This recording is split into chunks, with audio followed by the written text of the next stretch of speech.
There really isn't a good spot other than taking a 4 lumber location. In Port Stoned, we actually have 2 5 lumber locations. One of them does need to become like either a farm or more likely a coffee plantation. So I'd rather use this location for lumber, which I've already got queued up. After that, there aren't any good places either. We may wish to settle one of the settlements down here with access to both of these timber supplies. Yeah, we'll have to settle for a 4 lumber placement, at least for now. And that one will probably go to Pearl Harbor, right? Yeah, we'll go with that. So we'll set them up with the fur trader. We still have 6,000 gold remaining. We might want to get yet another lumberjack. Probably send that one over to Brown Cow. So we'll recruit him, put him on the ship with the baker. That leaves us with 2,790 gold. Right now, a fisherman is 3,840. It's fairly painful. We could pick up an indentured servant that could serve as a soldier, so I'd like to do that. We'll send them on their way over to Hammerstruck first. And we'll keep, I think, the 2,000 gold that we have on hand. No, let's buy somebody. In consideration of settling a timber colony, let's take a look at that location. Alright, let's mark out the limits to our colonizing. So basically we have a corner in the west, a corner centrally, those form a barrier, and then the corner from the colony down here is located here, near the treasure trains, and to the east over here. So we have like a strip of land that we can settle right in here, if we leave the settlement right here. If we don't, so if we leave the settlement there, we can settle, that'll be a wall right there. So we're looking somewhere in this location. This location makes sense as well because there's some mineral resources here for some silver. We've got coconut trees in the northwest that if they're worked, they provide +1 health, and a clay resource in the southeast. To access everything, we'd have to settle on a deciduous forest grassland hill. So a grassland hill, but we could have access to everything, but the health wouldn't be good or bad. I think it would be like exactly 0. No, it would be a hill, so it would be +2. We'd have to also get food from somewhere. The tiles around here are not particularly good for farming. Well, there is a plains tile right here that we could chop down, but it's got a dense forest on it, and there's actually 2 hardwood right there that we don't want to get rid of because that is kind of hard to come by. In fact, there's 4 hardwood right here in this mangrove. So this is going to be a lumber and hardwood colony, in addition to silver. Sounds like a great plan to me. The settlement definitely needs to be located probably right here in order to reach the timber supply, because this colony over here will not be able to reach the timber supply. And I don't want to settle in the marsh to reach the timber with this colony. So we pretty much have to settle this spot right here, this grassland hill, because it's not naturally unhealthy. To facilitate building that colony, I'm going to use an expert farmer that I found from somewhere. I think he learned to become an expert farmer. Or I think I got him from a founding father, not sure which. He was on the old island that we no longer really care about that much. Although there's a boatload of horses getting made there. He shall be the foundation of the colony. We're going to start equipping our settlers in Hammerstruck now. We have access to stockpiled food, we produce lumber here, we naturally make tools, we just need to import horses. And this is a great staging site for future expansion westward or southwestward. But yeah, I don't think I want to spend any of my money. I'm just going to go as is over to Pearl Harbor with this ship. Right, we are here. First thing we're going to do is bombard the defenses, and then we shall go ahead and start massacring them, basically. Actually, I have a withdrawal here, I think. That was indeed a withdrawal. We've had 3 kills, 1 withdrawal so far. Well-trained military has like a 99.9% chance of surviving, whereas my seasoned scout here with a boatload of promotions only has a 65.6 chance of survival. And only 3% chance of victory of odds. Oh my goodness, tongue-tied. Yeah, 3% chance of actual victory.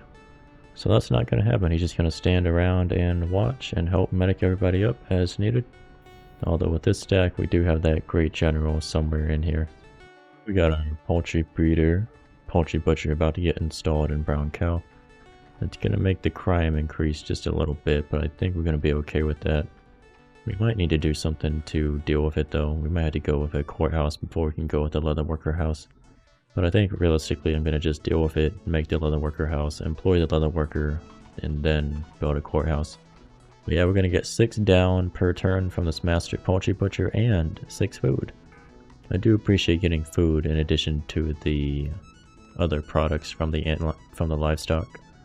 I do have one seasoned scout now dedicated to taking a good look at the Spanish, seeing what they got going for military. Yeah, there's that Royal Line Infantry that I was talking about. He has 13 strength. Our line infantry have 10. Trying to take on a 13 strength unit with 8 strength militia is not easy. Plus he has a bunch of bonuses against gunpowder units and strength in general. I think that guy would effectively have 25.35 strength against a gunpowder unit inside a city. Now that we have 2,600 gold that we can spend, I'm wondering if I should pick anything up. Probably gonna need... So I got the farmer for the timber colony. I'm gonna shift a prospector that was going to the western coal colony over to the timber colony first. That means that I need somebody to make hammers and somebody to cut wood here. I cannot yet afford a proper lumberjack, and I might want to just wait and save up for an actual lumberjack. Or did I say that I would want to found with the lumberjack? Because I got the expert farmer. That might be those 3 together. Yeah, let's make one of these lumberjacks do that job. So now I'd like to have somebody to do carpentry. And I want that somebody doing carpentry to do it long enough to actually learn how to do it. So 1,920 gold for a free colonist. I think that's kind of understandable considering that every other specialty is now quite a bit more expensive than that. So we might just naturally grow a colonist here in not too long. I just checked Fort Cod's musket production and we're doing pretty good, so I think we can equip more soldiers. That means I would therefore like to get another indentured servant. They make great warriors. Maybe even another one actually. Yeah, I'll stick with that. If there are any downsides to having an indentured servant work as a soldier in We the People, let me know. I don't think there are any, but like realistically it seems silly to me. But I mean, it probably happened.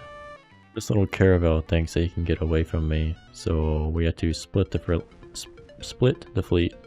He might be able to get away from it. No, we'll split the fleet and have one go west, one go this direction, so that we'll probably catch him on the next turn.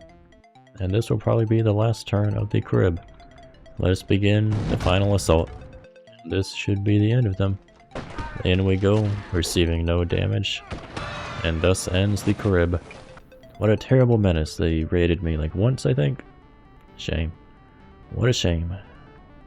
Alright, we got a promotion for our soldier here who was going Swamp Fox. We'll go Swamp Fox 2. That'll make him pretty capable. The rest of the army will go ahead and heal in place since the artillery cannot move and their artillery are incredibly valuable to us. We do not want to lose those no matter what. The final village gave us 1,638 gold. And a native slave. Not much, but it's something. Alright, I got this great general here, and I think I got a great idea as to what to use him on. I think that thing is gonna be our super lion infantry right here. This guy's gonna probably be our best bet against that rural dude. Alright, fur trader house done in Pearl Harbor. What shall we work on next? Finally, a fur trader can start doing his job as a fur trader. Sadly, we don't have any premium fur to make into premium coats. Right now, coats are going for 9 each. Luxury coats go for 13 each in Europe.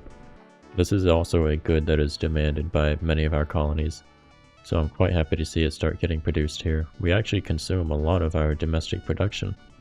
Considering our supply of furs, I think it might be a reasonable idea to work on building the second level of fur production. Actually, we can get a dock done in 3 turns, and that will increase our food income by 3, because every water tile will go up to 3 food base production instead of 2 food. So we'll do that first, and then we'll probably go into increasing our fur production here. Our coat production, I mean. The Nez Pierce want a defensive pact. I don't know where you're located. And a galleon arrived for a whole boatload of money. We might be spending this money on a ship, I'm not sure yet. Or some domestic goods. Oh, Mixtech lost another settlement. There goes that one. I'm gonna wait until the end of the turn to decide whether we want to buy domestic goods, or people, or ships, or some combination thereof. Unfortunately, the French caravel has decided to hide inside Pearly Gates, and I don't think I can attack him inside there. Nope, I cannot do that. So we're gonna wait outside and see if he moves. I don't think that he will. Alright, the military needs to regroup and head back east. Let's see how long the march is going to take. If they march back to Fort Cod, it is 14 turns. And they can then reposition over to Pearl Harbor in 21 turns total. Just going over the land. I think I'm fine with that timetable. So we're going to have everybody just march casually, except for the scout, over to the northeast. And the first plantation for coffee is built. Our expert coffee planter is almost in position. She'll be there in about 2 turns.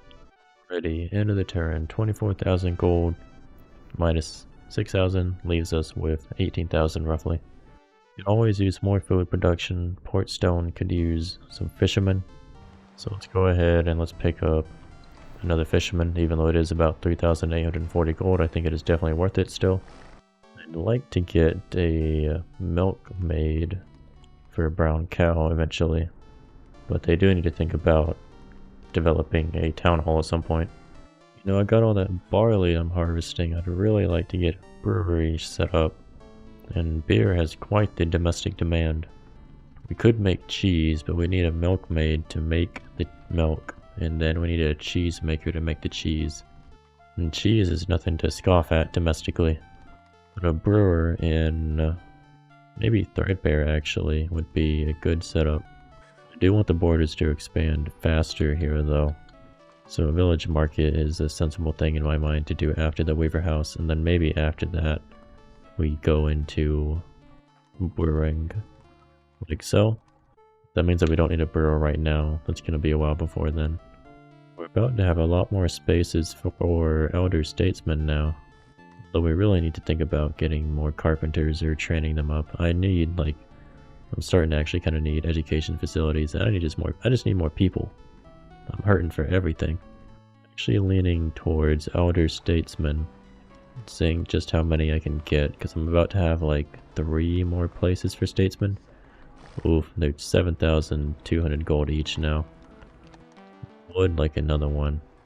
I can kind of do the same thing with 2 people.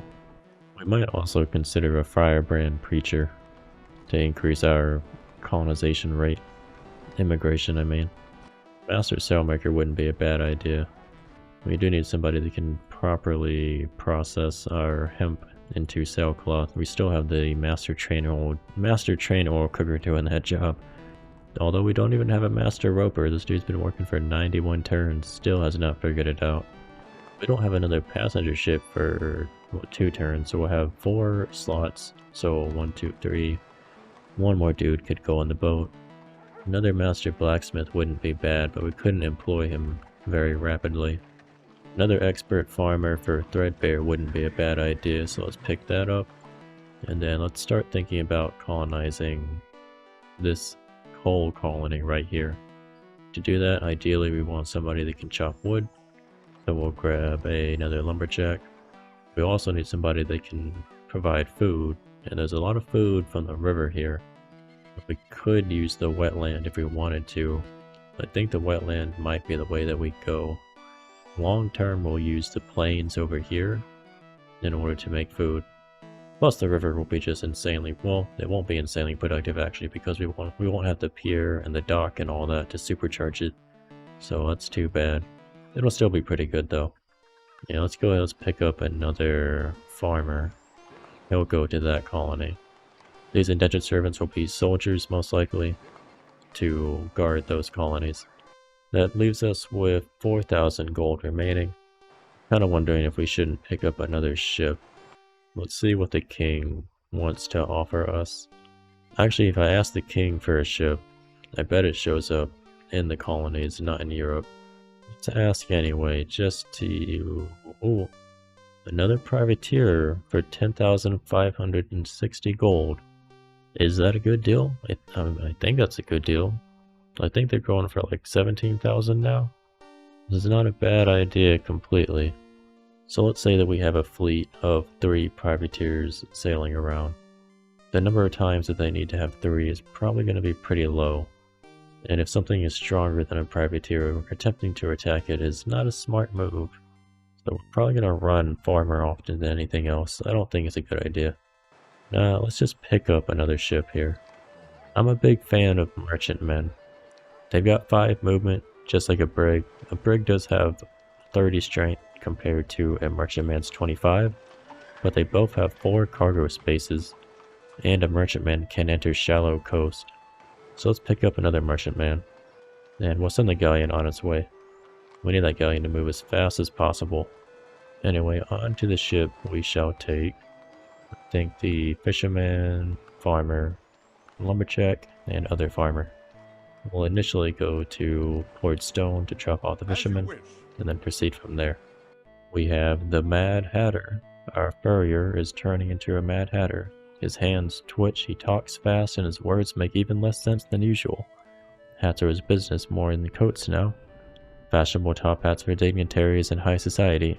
He has to use mercury to get a good stiff, felted fabric.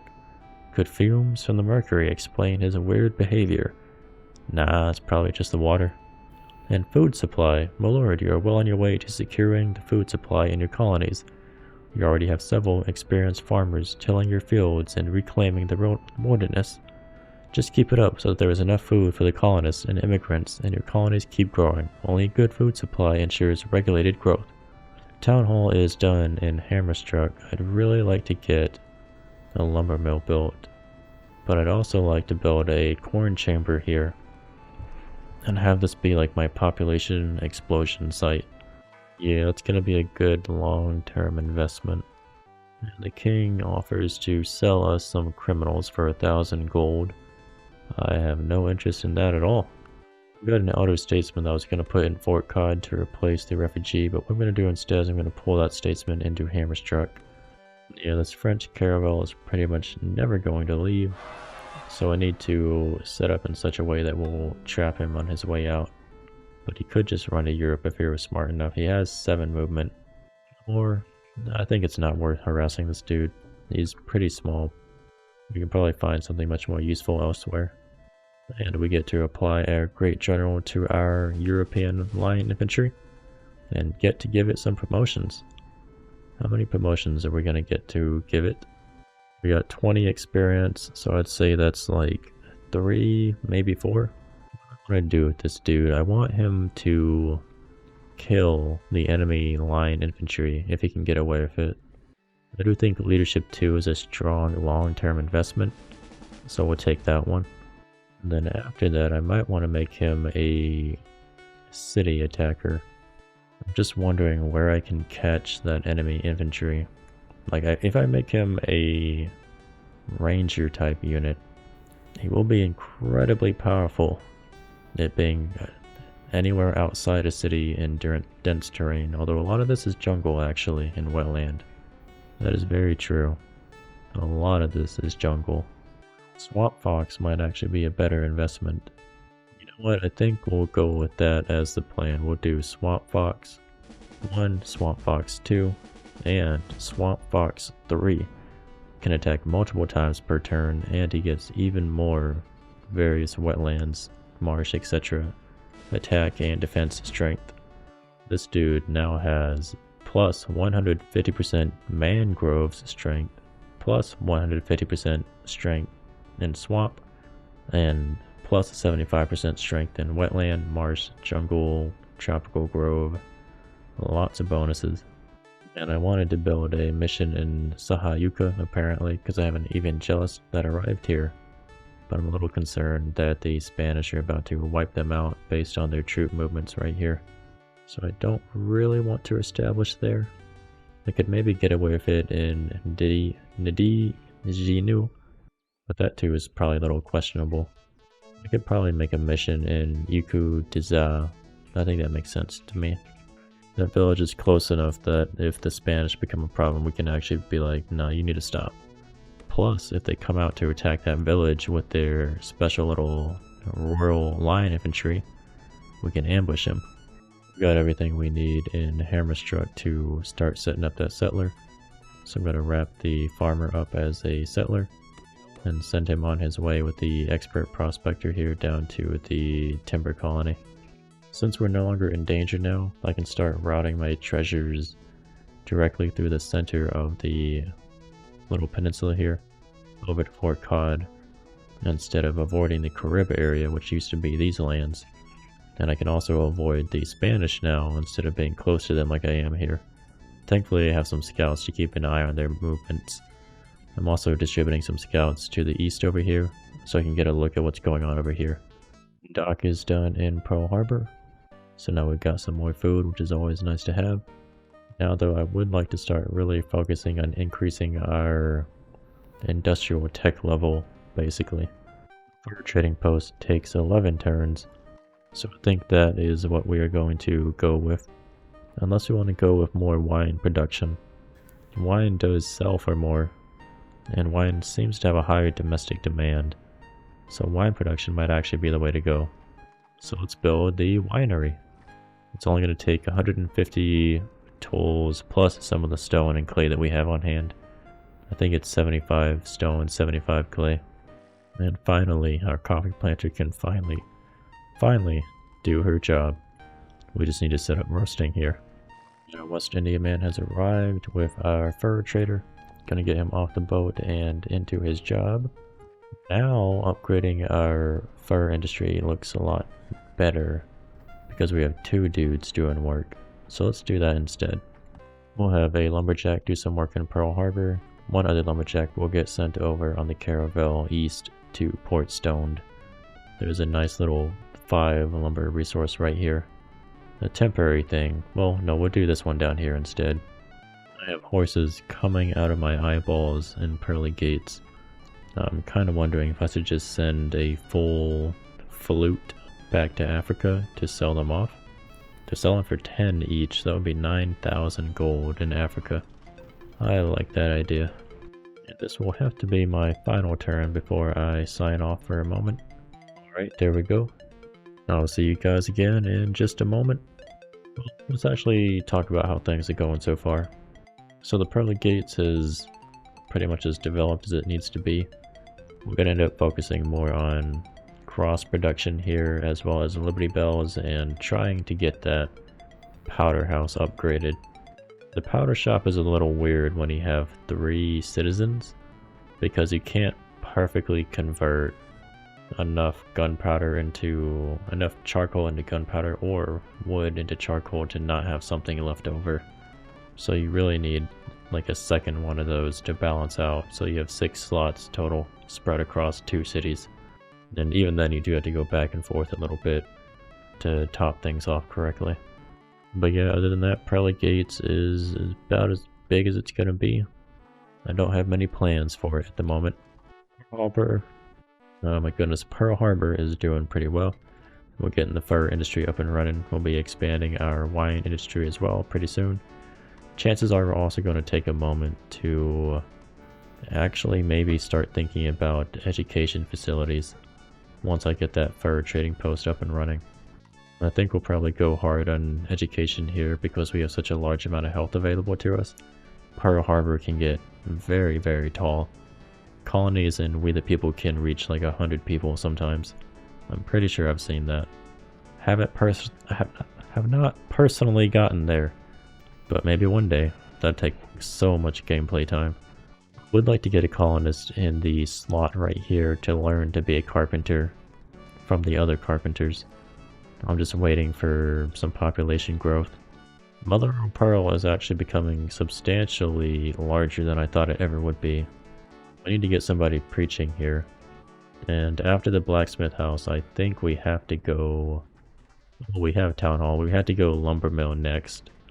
After the lumber mill, what do we do next? Because this place is just like a... It's really just like a slave fishery.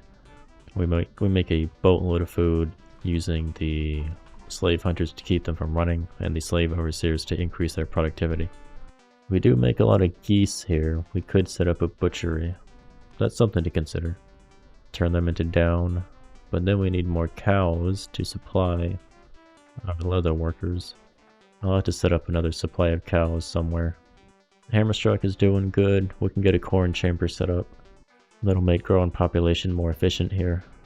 We've got a preacher either on their way here or somewhere else. We got a dissolution preacher going somewhere else, I think. We're about to get the baker set up here, the second one. After the corn chamber, we might need to build a jail in order to give us some more law. Getting a preacher will produce law as well, but we're getting kind of thick with Hammerstruck. Building a saloon wouldn't be a bad idea, but building a town market would be nice too, because it will increase our demand for domestic goods. Of course, a saloon increases the amount of gold that we generate from our culture production, but a town market actually takes less time to build.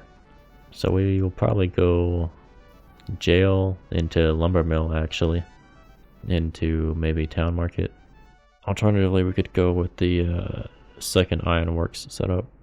Fort Cod is doing well. I'd really like to upgrade the distillery here, but we need to get the town hall and the lumber mill built. When we get the town hall built, the happiness will go up, but the lumber mill won't increase happiness that much. My people are actually getting more unhappy. A single guard is no longer enough to keep them happy, I'm noticing now, in quite a few of my settlements. I think it's wherever I don't have like slave hunters or slave overseers, I just have one soldier. Yeah, missing protection. Interesting. That means I just need even more soldiers, in which case I'd like to get town hall, lumber mill, better distillery, and upgrade the armory. I think those are going to be the priorities for Fort Cod. Brown Cow's priorities. Well, we got the leather worker house, we're going to get that done. We need to get our law and order under control, so it's probably going to be a courthouse after that. And then once we got the courthouse, I'd like to get a stable built to start milk and then cheese production. That'll also actually boost our cow production. We might consider chopping down some of the forest over here by the cows to make room for some more cattle production. I don't believe there is another cow resource specifically on our little peninsula. Yep, I just checked the whole peninsula. There's only one cow resource. That means that we might as well farm the second cow here in Brown Cow. So that's something that we'll want to consider doing at some point in time. Threadbare almost has the weaver house done, so the weaver can start doing his job instead of doing hammer production. And then we can make cloth, and cloth actually does have a domestic demand in some of our settlements. And that domestic demand in Pearl Harbor, for instance, is 4 for 19 gold each. That's a lot better than the 10 gold that we'd get in Europe, and I think domestic prices don't pay taxes. I'm not sure though. I'm not sure. But yeah, after the weaver house, we're going to do a village market into a brewer's house. Probably into a tavern after that. And brewers make beer. Beer domestic price in Pearl Harbor, just for instance, is 15 each compared to 8 in Europe. So yeah, once you get the domestic market up and running, your people can start to buy a lot of your manufactured goods. It's a pretty sweet deal. Eventually you become like naturally independent in a lot of ways. Anyway, see you in a moment. Welcome back. So I thought about it a little while, and I did have one commenter give some encouraging advice, or at least I guess you could say assent to this idea that I've had. So I think the marathon game is taking like too long for YouTube at least, so I'd rather do something shorter. And I heard one of the main developers say that the game is balanced for normal speed on gigantic maps. So I want to try that, but I'm going to try it with a new movement system. I think that I'm going to go, I'm not sure exactly which colony I'm going to go with, but we'll decide when we get there. Before then, I am going to finish up at least recording the Victoria 3 playthrough, finish that up completely, and then probably start that playthrough once that's done recording. Then I'll probably get that going at the same time as the Victoria 3 playthrough. It just depends on when I can actually finish that one, because I've been having a lot of fun with that playthrough, and I hope you're looking forward to it, if you're into a Victoria 3 at all. I think that this particular playthrough was a good example of a strong immigration opener with exploration using the English. And it's a pretty good example of just how to start in general in We the People. If you're interested in more We the People content, Clan Hawkins is another YouTuber that started up a series, and his has been pretty good too. So go check him out as well. Anyway, thanks so much for watching Dealing With It, and I'll see you on the next one.